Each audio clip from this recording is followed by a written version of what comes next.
Welcome back to Braintree Today.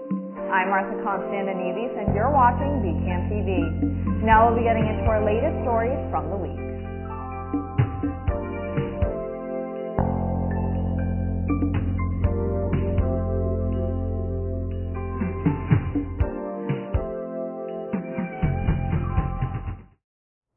Welcome back to Braintree Today. I'm Martha Konstandinidis and you're watching BCAM TV. Now we'll be getting into our latest stories from the week.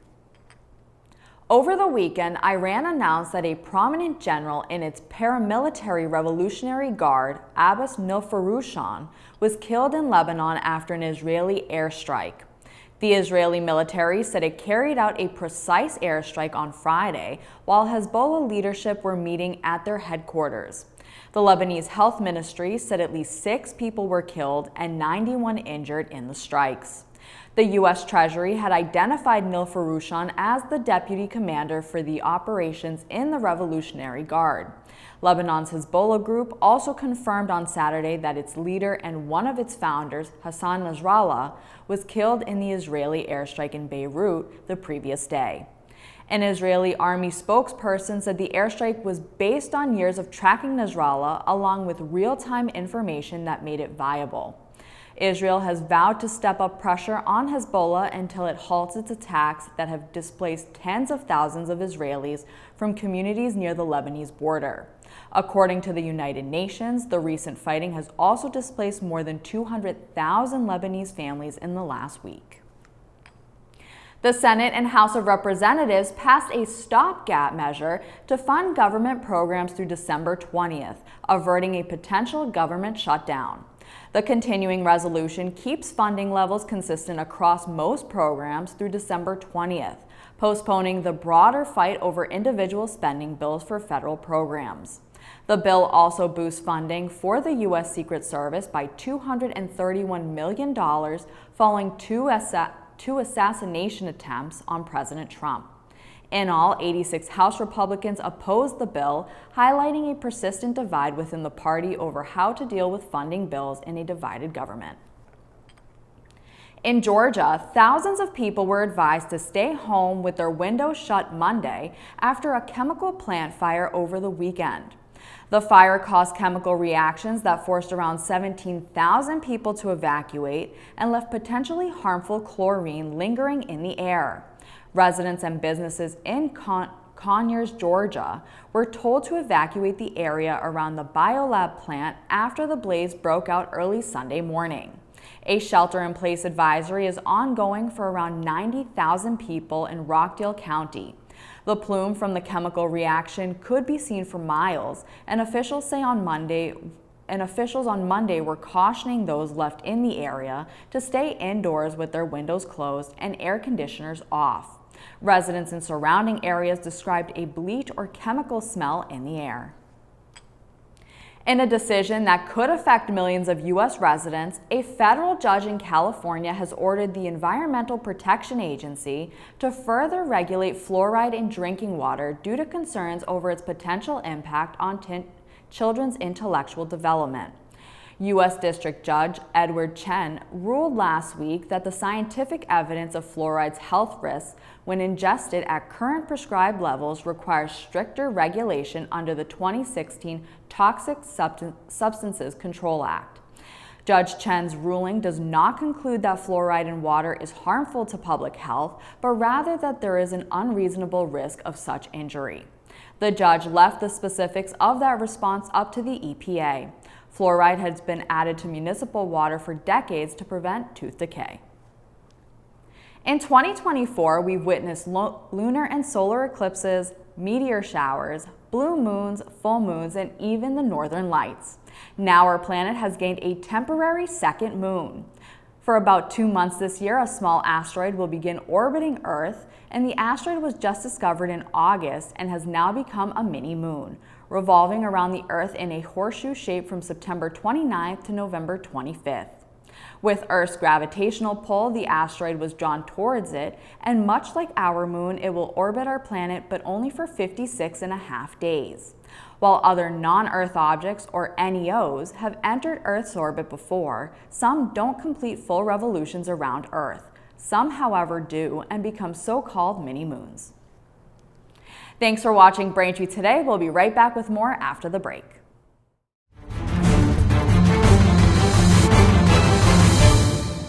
Hi, I'm Tom Lyons, a retired captain from the Quincy Fire Department and the author of the book Fighting Fire, A Proactive Approach. Let's talk portable electric space heater safety. These heaters must not be left unattended. Place them on a stable base 3 feet from combustibles. Their use is not recommended within a bedroom, but if you must do so, place a smoke detector on the ceiling within the bedroom. Plug a portable space heater directly into the outlet, avoiding extension cords. Thus, do not use lamp cords or power strips for this purpose. Are portable, unvented propane and oil-filled heating appliances safe to use within a residence? No. Massachusetts prohibits their use. These heaters produce asphyxiant gases. These gases can render an occupant incapacitated or dead. Please consider your safety during these upcoming colder months. Welcome back. The new CVS in Braintree officially opened for customers over the weekend. According to officials, the new store at 357 Grove Street is 13,000 square feet and includes a drive-through, expanded pharmacy, private vaccination area, improved in-store delivery pickup area, and updated layout, decor, and fixtures. It replaces the old store that was just across the street and now includes a Minute Clinic, the retail medical clinic inside select CVS Pharmacy locations. CVS Pharmacy store manager Jennifer Kinder said in a statement, quote, "We're excited to welcome customers and patients to our Grove Street store. Our new location will offer the community convenient access to household essentials and everyday convenience items," end quote. Although the store and pharmacy are open for regular hours, the Minute Clinic is expected to open in this location later this fall. The Braintree Local Cultural Council has received $19,300 from the Massachusetts Cultural Council to help fund local arts and humanities projects in 2025.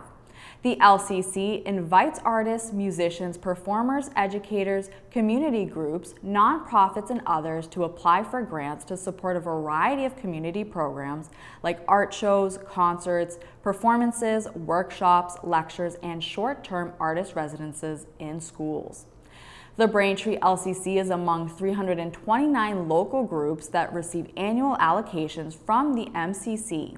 For group applications, the Braintree LCC gives priority to applicants who live or work in Braintree, use a Braintree venue, or have a Braintree sponsor.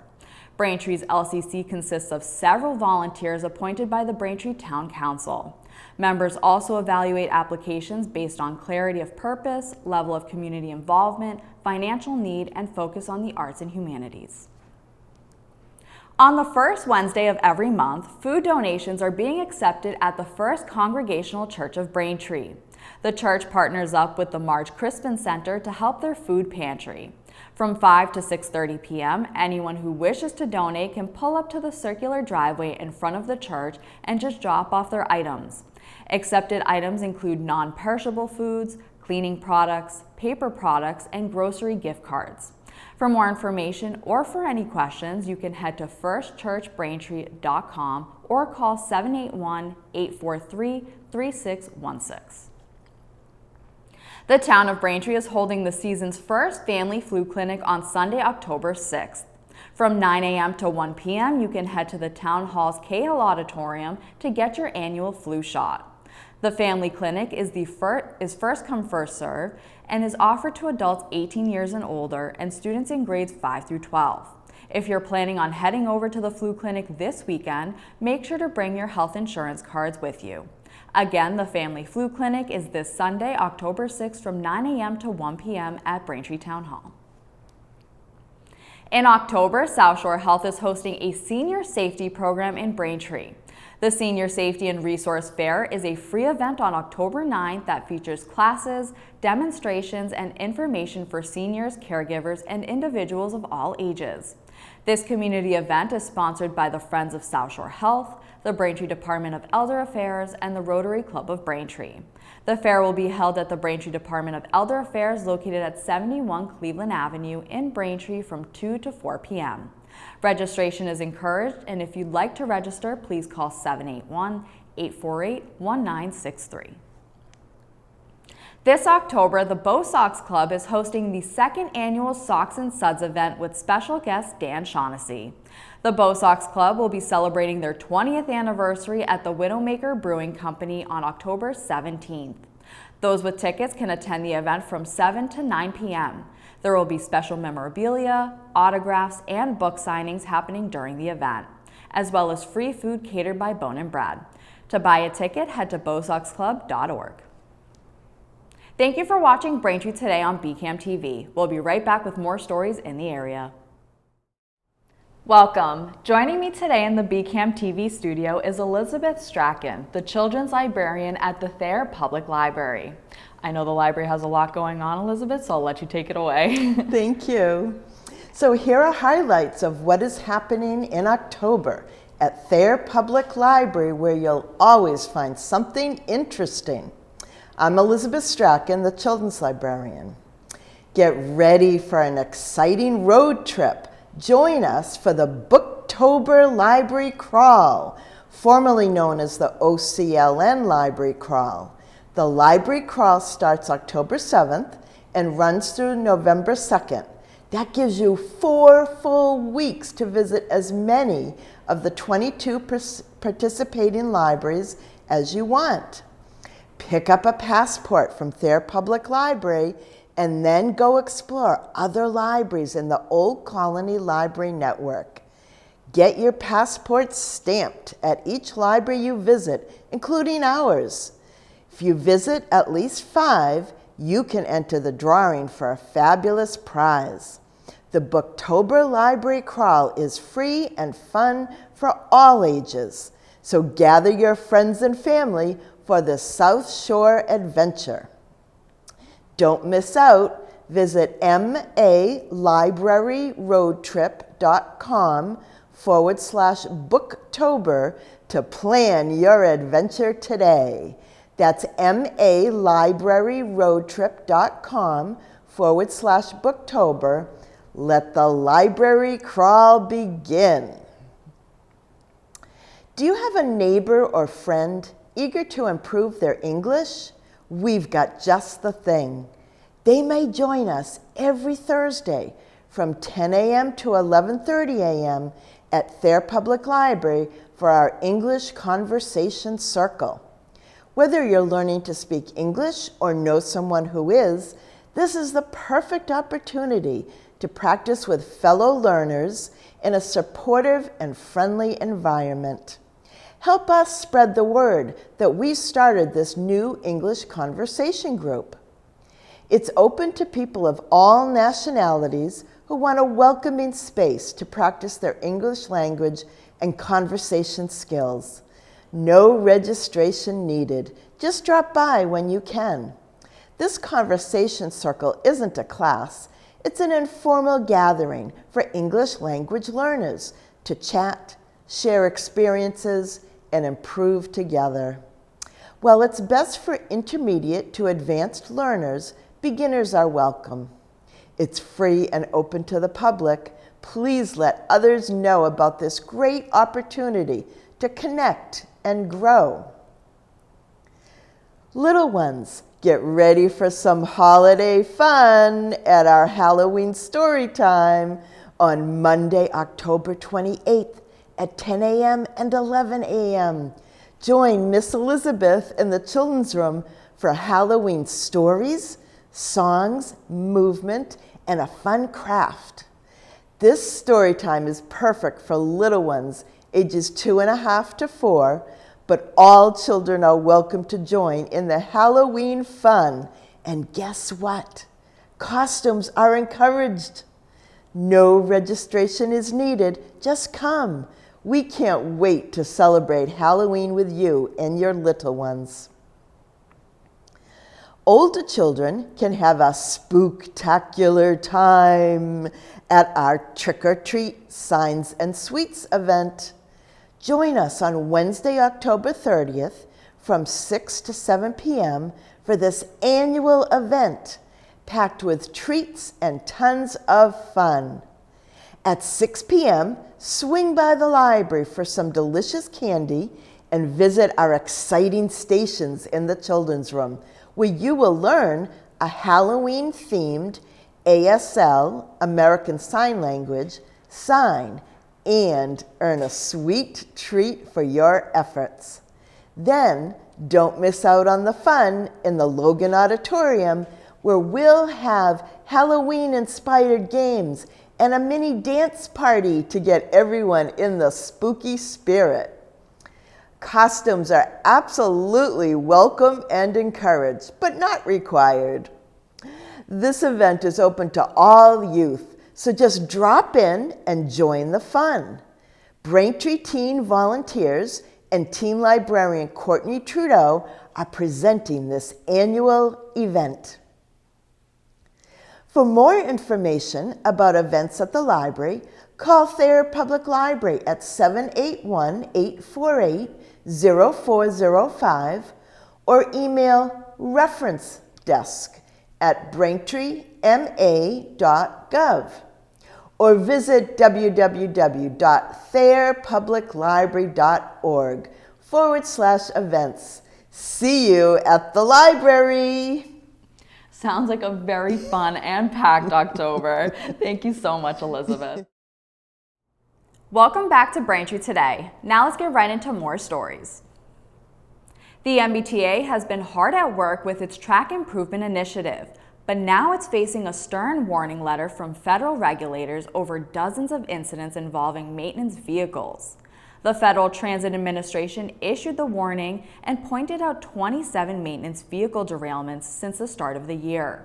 The FTA says that's more than all similar incidents in the past 3 years combined.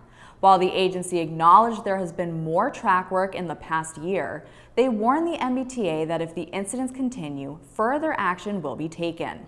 The MBTA responded to the warning, saying that they are committed to safety during maintenance work. They also said the current intensive track repair program will result in better safety for passengers and MBTA employees. Work on the Red Line's Braintree branch is complete after a nearly month-long shutdown. After more than 3 weeks of track repairs and shuttle buses on the Braintree branch, Red Line passengers coming and going from 5 stations will have access to a train commute. The MBTA said this means riders will experience more reliable trips to work or wherever it is they have to go. The MBTA's track improvement program, the work involved in replacing tracks and alleviating speed restrictions, is expected to decrease travel times by as much as 24 minutes. The T said this should mean fewer unplanned service disruptions related to older tracks and infrastructure, signal issues, and power problems. In addition to new signal work, the T said they also upgraded amenities including improved lighting, fresh paint, and tiling. Police made 2 arrests in what authorities described as a tech support scam targeting a senior citizen from Quincy.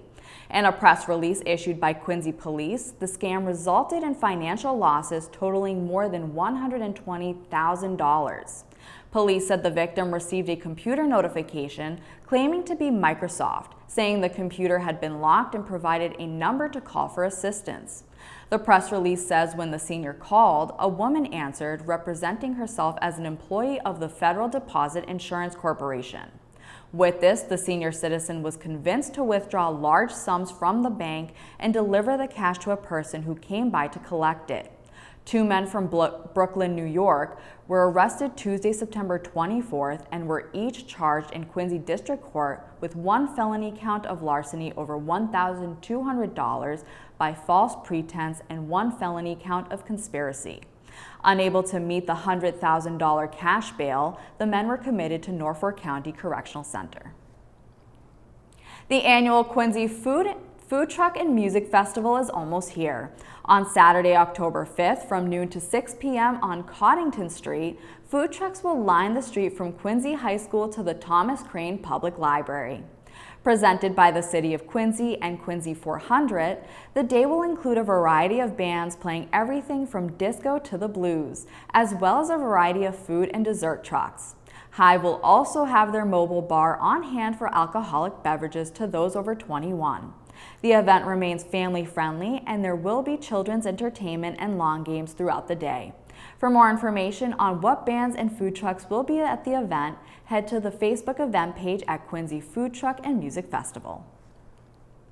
There are just a few more weeks until daylight saving time ends for the year, so it's time to start preparing for those clocks to change. The twice-a-year movement of clocks either backward or forward to account for more daylight in the mornings or evenings for millions of Americans is coming in November. In the Northern Hemisphere, the autumn equinox is Sunday, September 22nd, marking the start of the fall season. Daylight savings time will end for the year at 2 a.m. on Sunday, November 3rd. The push to stop changing clocks was put before Congress in the last couple of years, when the U.S. Senate unanimously approved the Sunshine Protection Act in 2022, a bill to make daylight savings time permanent. Although the Sunshine Protection Act was passed unanimously by the Senate in 2022, it did not pass in the U.S. House of Representatives. Thanks for watching Braintree today. We'll be right back with more in entertainment. Steps to keep yourself and your family safe from ticks and the illnesses they can cause. Use EPA-approved tick repellents on your skin and clothes. Read and follow the directions. Wear light-colored clothing to make it easier to spot a crawling tick. Check for ticks on yourself, your kids, and your pets anytime you've been outdoors. Some tick bites can make you sick, but finding and removing a tick properly makes it less likely. Call your doctor if you start to feel ill or notice a rash near the bite. Play it safe when you're outdoors. Welcome back to Braintree Today. Before we get into movies, here's some entertainment news. Maggie Smith, the two-time Oscar-winning actor, best known for playing Professor McGonagall in the Harry Potter movie franchise and the Dowager Countess on Downton Abbey, died Friday at the age of 89. Smith's sons, Chris Larkin and Toby Stevens, paid tribute to their mother in a joint statement saying, quote, "It is with great sadness we have to announce the death of Dame Maggie Smith. She passed away peacefully in hospital early this morning. She was with friends and family at the end. She leaves 2 sons and 5 loving grandchildren who are devastated by the loss of their extraordinary mother and grandmother." End quote. In more sad news, Kris Kristofferson, who attained success as both a country music singer-songwriter and a Hollywood film and TV star, died Saturday in Maui, Hawaii, at the age of 88. No cause of death was given, but he was described as passing away peacefully while surrounded by family. In a statement released by his family, they said, quote, "It is with a heavy heart that we share the news our husband, father, grandfather, Kris Kristofferson, passed away peacefully on Saturday, September 28th at home. We're all so blessed for our time with him. Thank you for loving him all these many years, and when you see a rainbow, know he's smiling down at us all." End quote. Now, here are some movie recommendations you can watch this week. First up, Killer Heat follows 2 twin brothers who find themselves in a dangerous love triangle on an isolated Greek island. A troubled detective known as the Jealousy Man is brought in to investigate a case. The film stars Joseph Gordon-Levitt and Shailene Woodley. You can watch Killer Heat now on Amazon Prime Video. Next, Will and Harper follows Will Ferrell and his close friend of 30 years, Harper Steele, who decide to go on a cross-country road trip to explore a new chapter in their relationship. The film is directed by Josh Greenbaum, and you can watch Will and Harper now on Netflix. And finally, Wolves follows 2 rival fixers who cross paths when they both are called in to help cover up a prominent New York official's misstep. Over one explosive night, they'll have to set aside their petty grievances and their egos to finish the job. The film stars Brad Pitt and George Clooney. You can watch Wolves now on Apple TV. That'll do it for news today. Remember, if you're a customer of Verizon, you can watch BCAM TV in high definition on channel 2128. I'm Martha Konstandinidis, and thank you for watching Braintree Today on BCAM TV. We'll see you next time.